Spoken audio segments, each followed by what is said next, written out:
O'zbekiston va Qirg'iz Respublikasi, ayniqsa Farg'ona va O'sh viloyatlari o'rtasidagi turizm sohasidagi hamkorlik tobora rivojlanmoqda. Qardoshlar qo'shni hududlarga bemalol o'tib, yaqinlarini ko'rish, tarixiy joylarni ziyorat qilish, tabiat manzaralaridan bahramand bo'lish imkoniga ega. Ayni maqsadda biz ham vodiylik turizm jonkuyarlari bilan O'sh viloyati tomon yo'lga chiqdik. Oradan ko'p o'tmay baland tog'lar bizni qarshi oldi. Ularning yelkasi osmonga suyanib go'yo xush kelibsiz degandek turardi.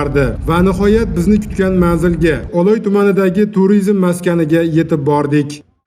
Ko'rib turganingizdek, yastanib ketgan tekisliklar va ularga tutashib ketgan yam-yashil adirliklar, archazor tog'lar, musaffo havo odamga o'zgacha kayfiyat beradi.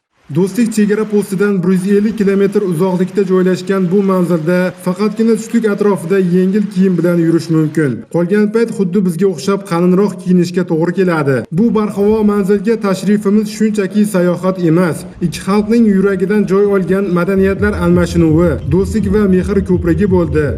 O'zbekistondan mehmonlar ko'p keladi. Keyingi yillarda O'zbekistondan ko'p mehmonlar kela boshladi. Bu shunchaki raqam emas. Bu ikki xalqning bir-biriga bo'lgan ishonchi mustahkamlanayotganligidan, chegaralar emas, ko'ngillar yaqinlashayotganidan darak. Hududimizda etnoturizmga e'tiborni kuchaytirganmiz. Biz uchun etnoturizm bu milliylikni ko'rsatish, qadriyatlarimiz bilan faxrlanish va mehmon ko'nglini ovlashning eng chiroyli yo'lidir. Produktdan jasaqanga harakat qilamiz.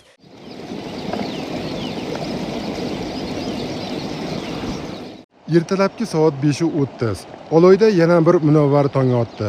O'zi bu yerning havosi toza, ayniqsa kechqurun savalab yoqqan yomg'irdan keyin havo yana ham tiniqlashgan.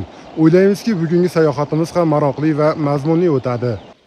Kun o'zbek va qirg'iz qadriyatlari almashinuvi bilan boshlandi. Keyin qardoshlarimiz taklifi bilan qimiz ichish sharti bo'ldi. So'ngra vodiylik sayyohlar va turizm sohasi vakillari hamrohligida Oloy tabiati bilan tanishish maqsadida yo'lga chiqdik. Tabiiy go'zallikdan bahramand bo'lish uchun qayergadir manzil istab borish shart emas. O'sh-Qashqar yo'li bo'ylab ketarkansiz, yo'lning har ikki tarafi o'zgacha olam. Gohida yashillikka burkangan, gohi turfa rangda tovlanadigan tog'lar qarshisida mijja qoqmay ketaverasan kishi. Bunday manzaralar tilni lol qilib, ko'zlarni sehrlab qo'yar edi. Shu tariqa qadimgi Buyuk Ipak yo'lining muhim bo'lagi bo'lgan Taldiq dovoniga chiqib bordik. Hozirda Xitoy, Qirg'iziston, O'zbekiston savdo yo'lida asosiy tranzit hisoblangan dovon Pomir sari eshik ekanligini yo'l yurib bildik.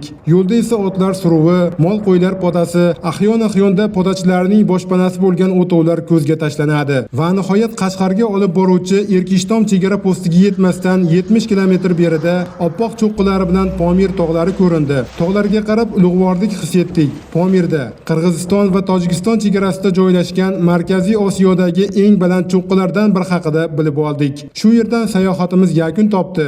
Ammo bu tugash emas, biz uchun boshlanish bo'ldi. Chunki har bir tog', har bir manzara bizga yangilik eshiklarini ochdi. Nasib bo'lsa yana qaytamiz. Islom Nishonov, Qirg'iz Respublikasi O'sh viloyatidan zamon uchun maxsus.